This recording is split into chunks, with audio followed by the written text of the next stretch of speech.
ఇప్పుడే జూన్ 4వ తారీఖు వచ్చిన ఎన్నికల ఫలితాలు ఒక కొత్త చరిత్రను సృష్టించాయి.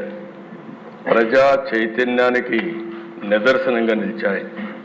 మీరు చూస్తే దేశ 93% స్ట్రైక్ రేట్, 57% ఈ కూటమికి ఓట్లు పడ్డాయి.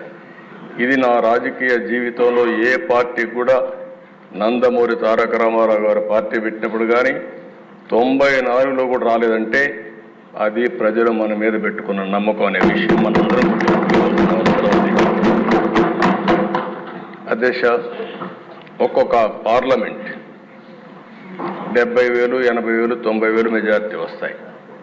అలాంటిది 95,000 మెజారిటీ ఒక అసెంబ్లీలో వచ్చిందంటే నేను మనస్ఫూర్తిగా అభినందిస్తున్న. గాజువాకలో 95,000 మెజారిటీ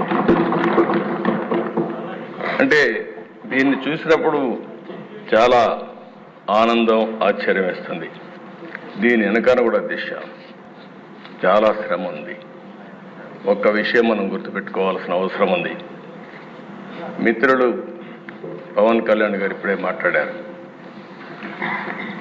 ఒక్కసారి రాష్ట్ర ప్రజానికి కానీ ఎలాంటి నమ్మకం కల్పించామంటే చాలా సఫర్ అయ్యాం.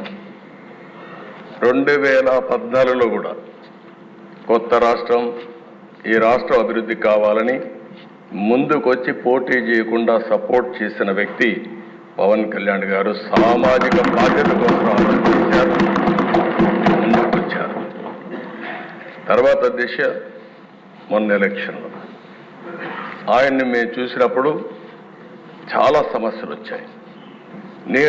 నన్ను అరెస్ట్ చేసినప్పుడు జైలుకు వచ్చి నన్ను పరామర్శించిన తర్వాత బయట వచ్చి ఆ క్లిష్ట సమయంలో ఏమాత్రం ఓటు డివైడ్ కావడానికి వీలు లేదు, రాష్ట్ర ప్రయోజనాల కోసం తెలుగుదేశం, జనసేన కలిసి పోటీ చేస్తామని చెప్పిన మొదటి వ్యక్తి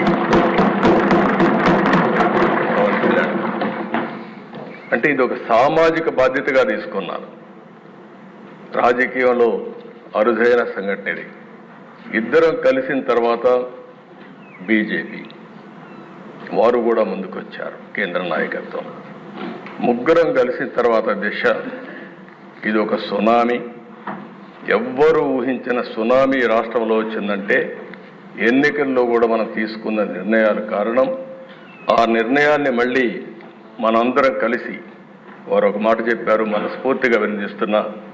ఈ రాష్ట్రాన్ని మళ్ళీ ఘాటిలో పెట్టి అన్ని విధాల అభివృద్ధి చేసే వరకు ఏమాత్రం ఆలోచించకుండా సమైక్యంగా ముందుకు పోవడానికి ఆలోచిస్తామని ఈ సభ ద్వారా రాష్ట్ర ప్రజానికానికి కూడా మేము ఒక హామీ ఇస్తున్నాం, చేస్తామని చెప్పి కూడా మీకు కూడా తెలియజేస్తాను. దిశ